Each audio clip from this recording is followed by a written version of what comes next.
Okay, let's jump right into this deep dive. You've given us some really fascinating source material here. Looks like logs, reports, maybe some personal notes. Yeah, it's quite a collection. And it details this incredibly intense situation. It all kicks off with finding an old ship, right? Uh, The U.S.S. Verdun, lost for, what, 2 centuries? Over 2 centuries, yeah. But this isn't just digging up old history. Finding the Verdun actually sparks a war again, a war everyone thought was long over. Wow. So the past isn't dead. It's not even past, as they say. Not even close. This material really shows how historical conflict can just resurface. It pulls people right back in. Okay, so our mission here is to unpack these sources. We need to figure out what exactly happened when they found the Verdun. Right, and look at it from all sides, the Federation, the Tarn, and crucially, the people living on this planet where the ships crashed. And see what it tells us about, war, history, honor.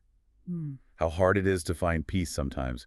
Prepare yourselves, folks, because there are some genuinely surprising facts and really complex characters in here. It definitely makes you ask, can these old conflicts ever truly end, or are they just waiting? Scary thought.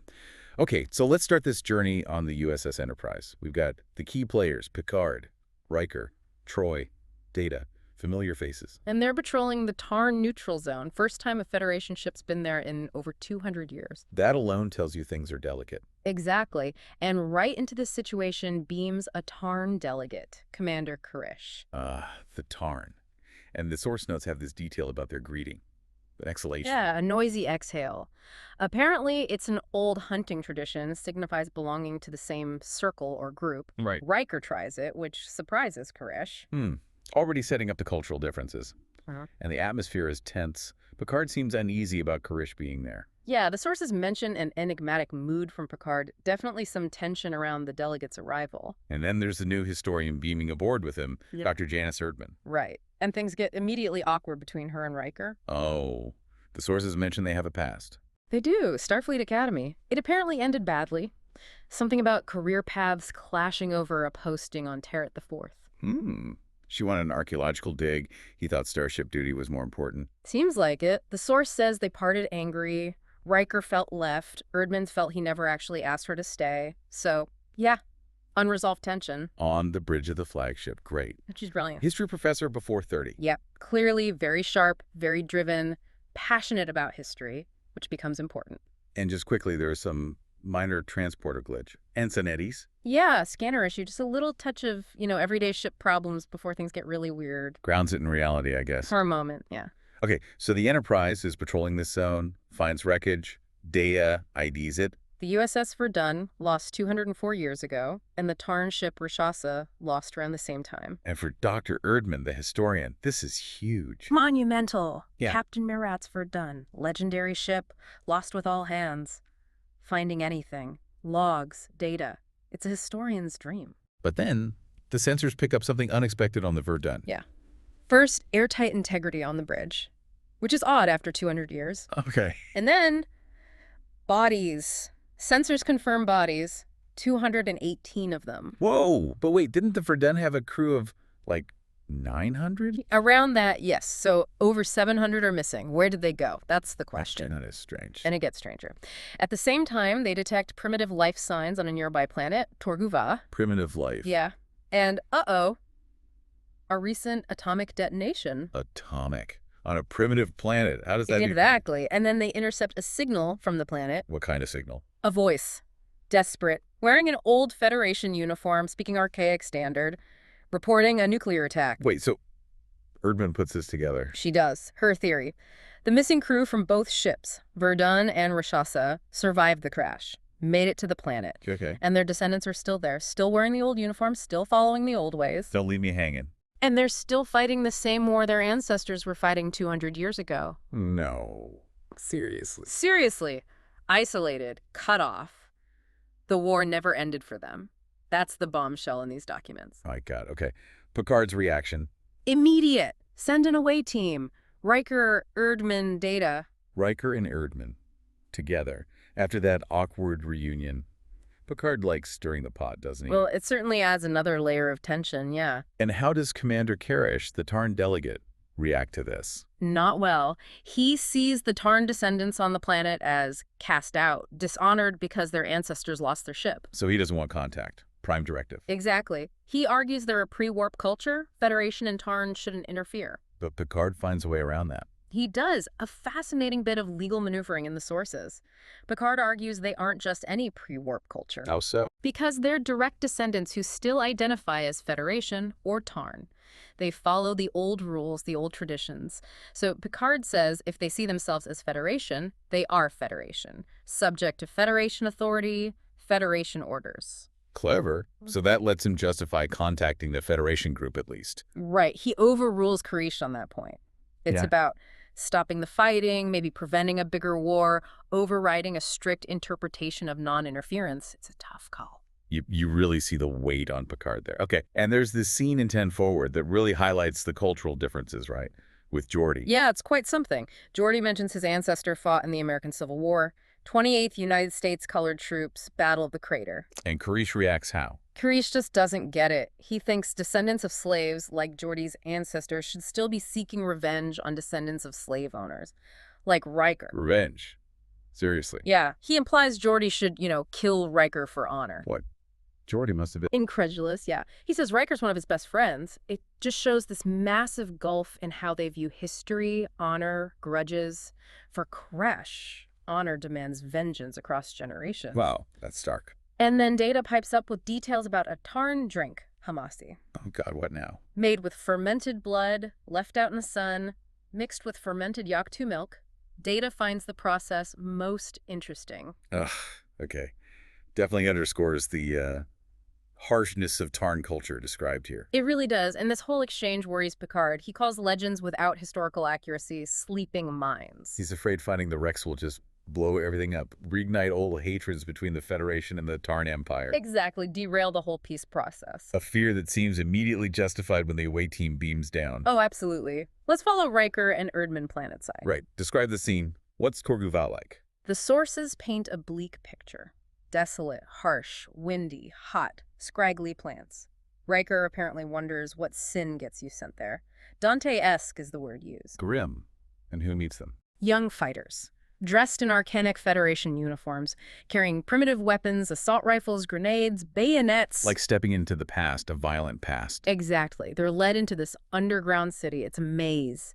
Rough tunnels, primitive traps, acid, boiling water, blast doors, even sharpened sticks. Primitive, but deadly. And Erdman apparently remarks, history is not clean, which sums it up. What's life like down there? Grim.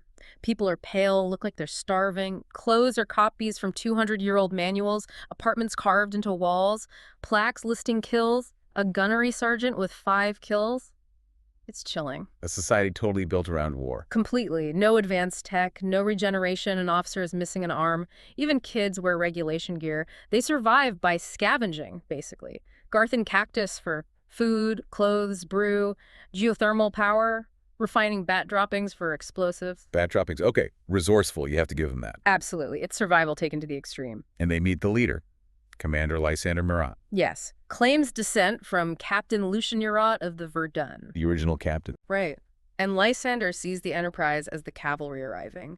The day of deliverance. He expects troops, weapons, help to finally wipe out the Tarn. He must be shocked when Riker tells him that's not happening. Completely bewildered. The Enterprise isn't a troop transport. No ground forces. He doesn't understand. Their own tech is like late 20th, early 21st century Earth. Prop planes, working on jets. And he thinks the war is just ongoing. It's essential. He says, this war is what keeps us alive. It's their identity. He talks about losing a base, Delta 7, 3,000 people dead. Justifies their tactics. We just fight to survive, claims the Tarn. Enjoy it. He even quotes the original Captain Murat. Yeah, enemy in sight. His strength is superior. I shall close and engage. Living the legend. So when Riker and Erdman deliver the Federation ceasefire order, he tells them to go to hell, says it's over when we win and not before, and he's convinced the Tarn are still attacking. Which they are. Tragically, yes. An airstrike hits while Riker and Erdman are there. God, okay. And we also meet Lysander's mother, Julia Murat. Yes, wife of the original Captain Lucien Murat. A really complex figure. How so? She's frustrated by her son's rigidity, but fiercely loyal. I will fight for him. I will die for him. She's lost family, too. Another son, Tillian, a grandson. She knows the cost. Does her view change? It does. Initially, she thinks they need to win to earn their way back to the Federation, but the sources show her realizing they're losing. The Tarn have atomic weapons, they're closing in. She starts to see the need for peace, thinks about what loyalty really means in their situation. A voice of reason emerging, maybe? Perhaps, or just pragmatism born of desperation. And Riker has this encounter with Lysander's daughter, Alicia. Yeah, a brief, really poignant moment described in the notes. She's young, shows him a secret escape tunnel. An escape tunnel suggests hope. Maybe. And then she shows him this tiny crack where she can see the sky, calls it the blue thing. Wow, just a patch of blue. For her, it's wonder. Pure innocence in the middle of all this grim underground warfare. Riker is apparently deeply affected by it. Yeah, I can imagine. That little glimpse of something beyond the war, really powerful. It really throws the whole thing into sharp relief. Okay, let's switch perspectives. What's happening on the Tarn side with Commander Karish? He beams down to a scene just as grim. The surface is scarred by battle, human skeletons hung up as warnings or trophies. Grim trophies. Karish's reaction. The source says he notes approvingly that the fighting is good here, close and direct. He appreciates the primitive brutality. Okay, so he's connecting with this older warrior culture. Who does he meet? Commander Godin, leader of the local Tarn, the Circle of the Golden Talon.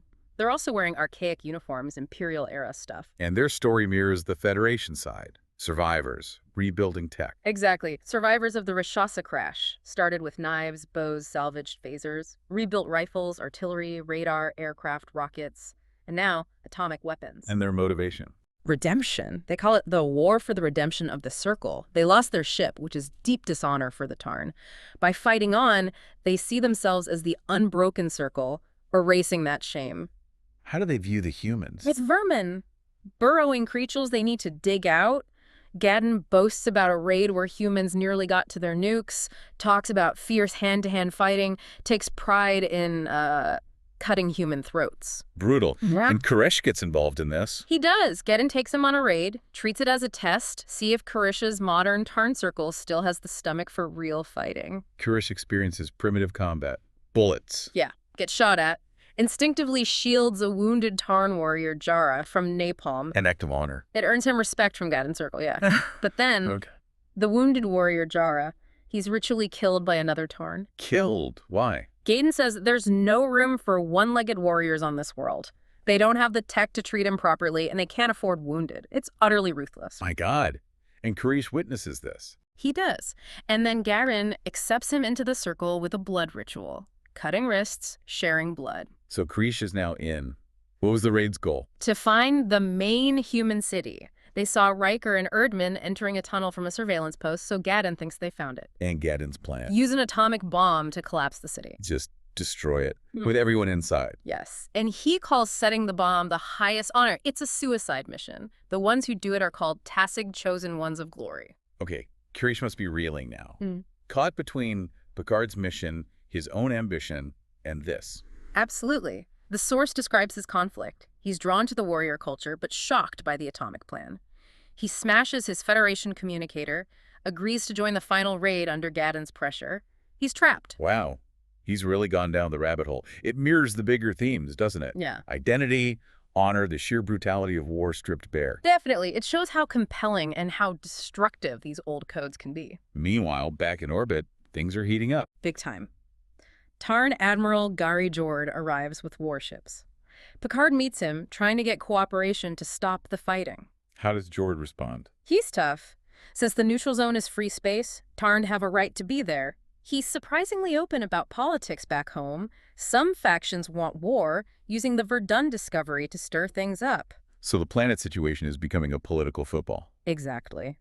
Jord even says the dishonor of the lost ship has been lifted back on Tarn. The planet dwellers are now seen by some as heroes who kept faith while cowards scrambled to seek peace. Oh, that complicates things. How does Jord see Picard? He calls humans pink-skinned creatures, too transparent with their emotions, so seeing the flow of blood triggers a Tarn hunting instinct.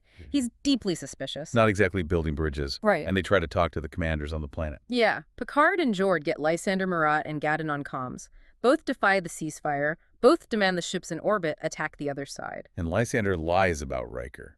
Claims he's fighting with them. Yep. Just pours fuel on the fire. Picard cuts the link. Suspicion between Picard and Jord is sky high now. And down below, Riker gets wounded. Yeah. He's alone, thinking about the war's cost, gets caught in a firefight in the tunnels, badly wounded. Who find him? Korish. Courage finds Riker. What does he do? The source says Korish recognizes him, considers it, Mm. then leaves him there, alive. Leaves him. Why? Because he realizes Riker's location pinpoints the main human base, the target for Gadden's bomb. Korish apparently laughs at the irony of the Federation's power, useless down here. That's cold. So Riker's location seals the city's fate. It seems that way. But Erdman manages to get a message out. How? I thought Courage smashed his communicator. Riker must have still had his, or Erdman used hers. She makes an urgent, irregular call directly to Picard. Skips protocol. Says Riker's hurt badly, needs help. Picard beams down with Crusher. Yes. Julie Murat meets them. They see the fighting, the casualties firsthand. Crusher wants to help everyone, but prime directive issues, even with Picard's interpretation. And Julia takes them somewhere. To see Lucien Murat, the original captain. He's alive after 200 years. Alive, yes, but blind, frail. Julia reveals he's her husband, Lysander's father. He led the survivors, used data from the lifeboat to rebuild their society. Does he understand who Picard is? What's happening? No, he thinks the war is still on, the original war. He sees Picard as just another officer reporting for duty, orders Picard to fight the Tarn ships. He dismisses the ceasefire. Calls Picard a coward, insults him. What has become of the legend? He's lost in the past, consumed by rage. How does Picard see him? As a hero who lived too long, ruined because he couldn't die a hero's death. Julia confirms this, says he lived beyond the legend. There was nothing left for that persona to do. What an impossible situation. Inaction means annihilation for the Federation people, maybe a full-scale war.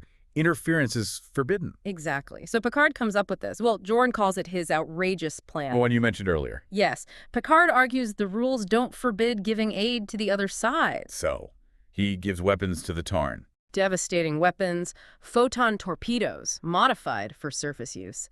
And targeting data for the Federation city beams it right to Koresh. He arms the enemy to, what? Create a stalemate. Mutually assured destruction, MAD.